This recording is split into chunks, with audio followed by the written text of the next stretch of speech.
Decía el viejo San Agustín en torno a la pregunta ¿qué es el tiempo?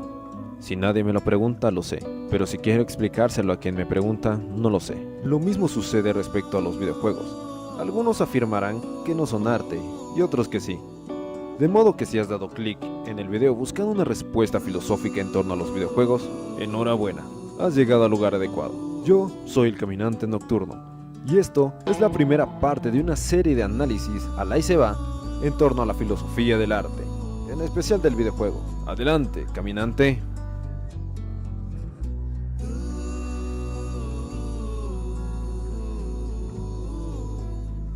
En los últimos 40 años, hemos visto la creciente sofisticación artística y técnica que hay detrás de los videojuegos. Muchos de estos muestran grandes avances en su expresión gráfica y auditiva.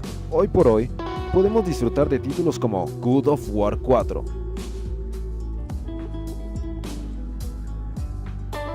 o Gears of War, sí, 4, y sí, también en 4K. Lejos quedan los años del Pong o del Space Invader, en el que los gráficos eran cuadriculados. Ey, espera, ¿y qué me dices de juegos como Celeste? Es un juego pixelado de plataformeo y no tiene nada que ver con los 60 imágenes por segundo con calidad 4K de juegos contemporáneos, y es denominado pixel art, iguales a los que jugamos en un Game Boy, Atari, NES, etc. Tienen razón, los videojuegos comparten algo más que las gráficas. Hay rasgos que les pueden hacer caer en la misma categoría de producto artístico. Pero no se precipiten, ahorita solo estamos teniendo una charla de café, algo más informal. El videojuego llegó para quedarse y amplió las fronteras del arte. Antes no era posible mostrar animaciones digitales en tiempo real en casa, eso solo era exclusivo de la industria cinematográfica.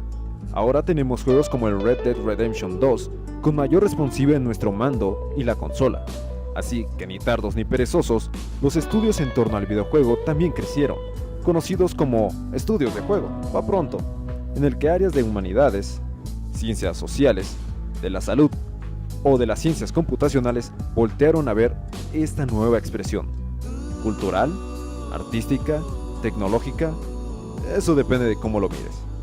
Aquí lo haremos con los anteojos del filósofo, en particular desde la estética y más preciso de la filosofía del arte. Esta nos dará la estructura teórica desde la cual podremos estudiar los videojuegos. No os asustéis, esto será más sencillo que aprender a vencer a Rugal o ganar las carreras de Mario Kart Deluxe en tu Nintendo Switch. Así que nuestro primer interés será entender si el videojuego es o no es arte. Os sorprenderá lo mucho que creemos saber y lo que ignoramos. Vamos a ello. ¿Qué son exactamente los videojuegos? ¿A que no te lo has preguntado mientras matas Locust en Gears of War 3, verdad? Al menos hay tres grandes formas de ver al videojuego, aunque no son canon. La primera es entenderlo como otra forma narrativa, así como la literatura. Este es Child of Light, un juego de rol por turnos que nos cuenta la historia de Aurora, una niñita que vive en Lemuria, tierra en la que se han robado el sol, la luna y las estrellas. Algo así como la rola de ese tour enamorado de la luna. Así que tiene que recuperarlas de manos de Umbra, la reina de la oscuridad. Pero no es el único juego que nos cuenta una historia, hay muchos más. Por otro lado, se cree que los videojuegos son solo eso, juegos. Entretenimiento para divertirse y bueno, pasar el rato. Este es un juego en el que el personaje solo tiene que caer y evitar ser destruido por los obstáculos que aparecen en su camino. Pero no nos cuenta una historia, así como el Tetris original, funciona para pasar un tiempo divertido. Por último, la afirmación de que son ficciones interactivas. Al margen de si nos cuentan una historia o nos divierten, nos permiten simular situaciones ficticias, andar por las calles de San Andrés, conduciendo en sentido contrario, disparando a diestra y siniestra o cometiendo delitos. Sé que hay una historia en San Andrés, pero también existe su mundo abierto, en la que podemos tomar decisiones y experimentar solo una ficción. Si hay al menos tres formas de entender a los videojuegos, entonces ¿qué hace que todos sean videojuegos? Para responder esa pregunta necesitamos saber qué es una definición, y hay al menos dos tipos, nominales y esenciales. Las nominales son las de toda la vida, decir cómo se usa un término en la vida diaria. Para eso basta consultar un diccionario y encontramos cosas como esta. En principio pueden funcionar esas definiciones, si lo único que queremos saber es a qué lo atribuimos, pero no son suficientes para saber lo que algo es. Pongamos por ejemplo el agua. Es un término que usamos cotidianamente y más o menos sabemos a qué se refiere. Es el líquido transparente que usamos para lavar la ropa o preparar los frijoles. Pero cuando queremos ser precisos, apelamos a su definición empírica, H2O, es decir, su definición esencial. Las definiciones esenciales son aquellas que describen las condiciones suficientes y necesarias para que X sea Y, es decir, para que agua sea H2O. Las definiciones esencialistas explican qué hace que todos los miembros de una clase, ya sea agua, gatos, videojuegos, sean miembros de esa clase. Y lo que nos interesa en este video es saber qué hace que algo sea un videojuego y distinto a otras expresiones culturales. Así que debemos apelar a una definición esencialista o nominalista.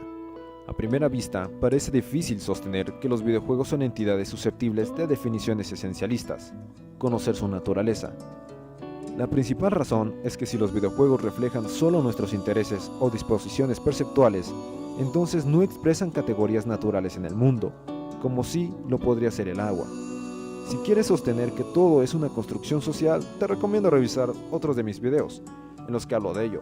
Por el momento, estoy suponiendo que hay categorías que dependen de nuestros intereses, productos culturales y otros que no dependen de nosotros, categorías naturales como compuestos químicos. Algo es claro, los videojuegos son una invención cultural y no excluye la posibilidad de que sean una categoría o clase que produzca más elementos de ese tipo. De hecho, lo hace, así como la categoría de álbum musical organiza las producciones musicales de nuestras bandas favoritas, pese a que podrían prescindir de ellos. Vamos a resumir. Hay al menos dos clases de definiciones, nominales y esenciales. La primera expresa cómo solemos usar un término y la segunda establece las condiciones necesarias y suficientes para que algo sea lo que es. Luego, en esta serie de videos optaremos por presentar una definición nominal exitosa en el sentido que ofreceremos una especificación del término videojuego, aunque no de la clase que podríamos esperar cuando definimos velocidad, agua, oro u otras categorías naturales. Seguro de que habrá personas que dirán, definir videojuego no tiene utilidad alguna e incluso está inmotivado. Pero la utilidad de saber qué es un videojuego nos permitirá explicar su relación con otras expresiones culturales y su continuidad con ellas, cómo funciona, de dónde viene y por supuesto saber si puede considerarse una obra artística. La dirección que tomará la presentación de estos videos será pragmática, aunque también tengo un video sobre una propuesta no pragmática. Aquí dejo el link para que vean el otro. Es suficiente por hoy.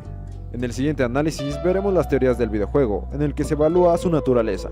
Espero haya sido de su agrado esta perspectiva filosófica en torno al videojuego. Si te gustó, suscríbete, dale ese poderoso like y comparte. Y si no, también. Me despido y nos vemos en el próximo análisis. Alay se va.